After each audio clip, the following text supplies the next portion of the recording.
അതെ അതെ. അപ്പോ ശരിക്കും ഇവര് പറഞ്ഞത് ആകെ ഒരു പ്രൈസേ ഉള്ളെന്നാ പറഞ്ഞത്. പിന്നെ ഞങ്ങള് പിടിച്ച് വലിച്ച് വാങ്ങിച്ചിട്ടുണ്ട്. കുറെ പേരുണ്ട് ശരിക്കും പറഞ്ഞത്. പക്ഷെ നമുക്ക് എവിടെയും ഒന്നും ഒരു മാച്ച് ആവാത്ത പോലെ അവിടെ എവിടെ കൊടുക്കണം, ഇത് ഇത്തിരി കുറയുമ്പോൾ മറ്റിടത്ത് വേറൊരാൾ കൂടി നിൽക്കും. പക്ഷെ ഫൈനലി ഞങ്ങളുടെ രണ്ടുപേരുടെ മാർക്കിന്റെ ബേസിൽ കോമൺ ആയിട്ട് വന്ന വരെയാണ് നമ്മൾ സെലക്ട് ചെയ്തിരിക്കുന്നത്. ആദ്യം മലയാളി മങ്കയുടെയാണ് ആദ്യം നമ്മൾ റിസൾട്ട് അനൗൺസ് ചെയ്യുന്നത്.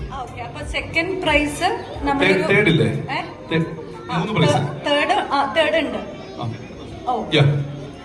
തേർഡ് പ്രൈസ് ആണ് ആദ്യം അനൗൺസ് ചെയ്യുന്നത് Malayali Manka competition.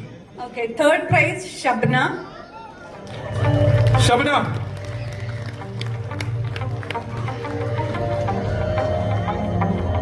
Shri Latafa, please come to the stage.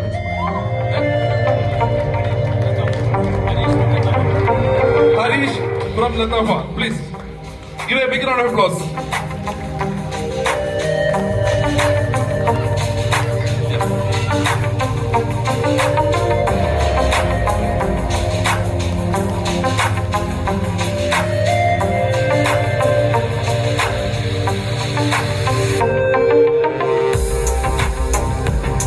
Congratulations, dear listeners.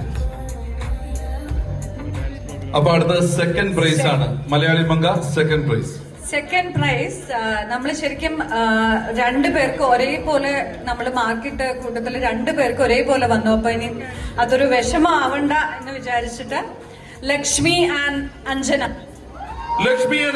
Second prize Malayali Manka. Lakshmi and Anjana.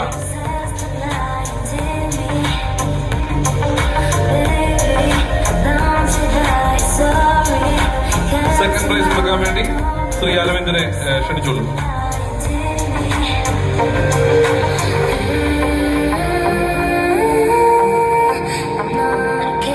Shri Jelson.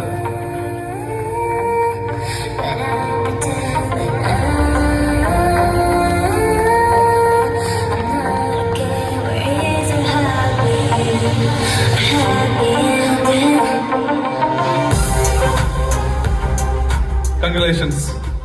അപ്പൊ ഇനി ടൈറ്റിൽ വിന്നറാണ് മലയാളി മങ്ക 2025 ബാങ്കോണം. ആരായിരിക്കും? Any guess? ഭയങ്കര ഭാറിഫാനാണല്ലോ. ഓക്കെ, ജഡ്ജ് തന്നെ പറയട്ടെ. 2025 ബാങ്കോണം മലയാളി മങ്ക ടൈറ്റിൽ വിന്നർ ദിൽഷ.